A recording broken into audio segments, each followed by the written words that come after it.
I enjoy making the sounds for these things. Maybe it's a bit of a macabre career choice, but there's always a new way to make somebody die. That sounds horrible, but it's true.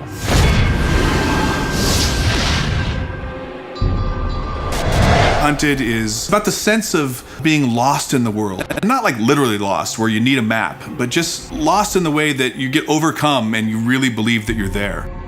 The goal for me is to try and get the player to be excited about what's around the corner. You know, what's happening next? What can I find? What's gonna make the hairs on the back of my neck tingle? You know, we talk about that a lot with the music.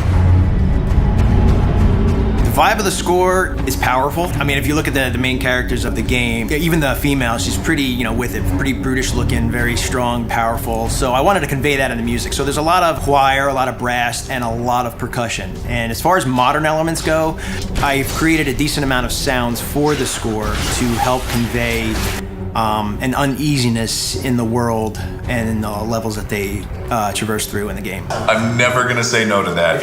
I mean, there's a lot of weaponry, a lot of spell casting, and a lot of hyper crazy kind of sound, but in general, the overall approach is very ambient and kind of creepy, maybe a little bit horror in places.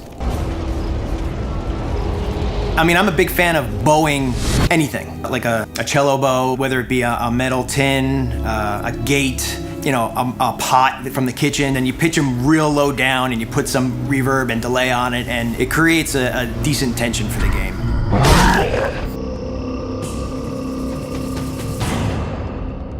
Every sound in the game is designed. There's nothing like a stock library sound in this game. So every single sound, even like the small impacts of the wood breaking as a body falls into it, it's, you know, a multi-layered sound of like crunchy stuff up top and then this stuff up here.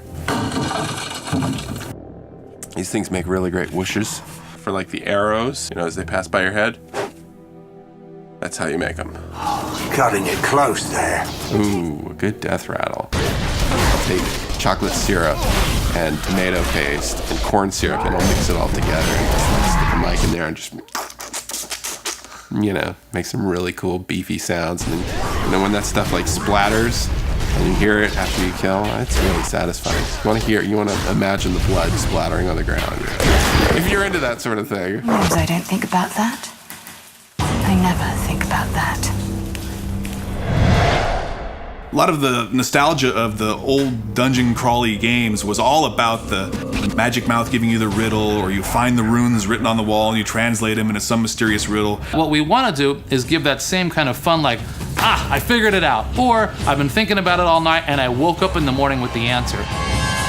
We wanted the puzzles of our game to blend into the mythology and blend into the environments and be true to where they are. You know, you may break through a wall and find out there's a huge other area behind it that you didn't know existed, and those are all over our world. The sense of discovery and all of the emotions that walking down those dark corridors invoke is really, to me, sort of the essence of the foundation of what these games are built on.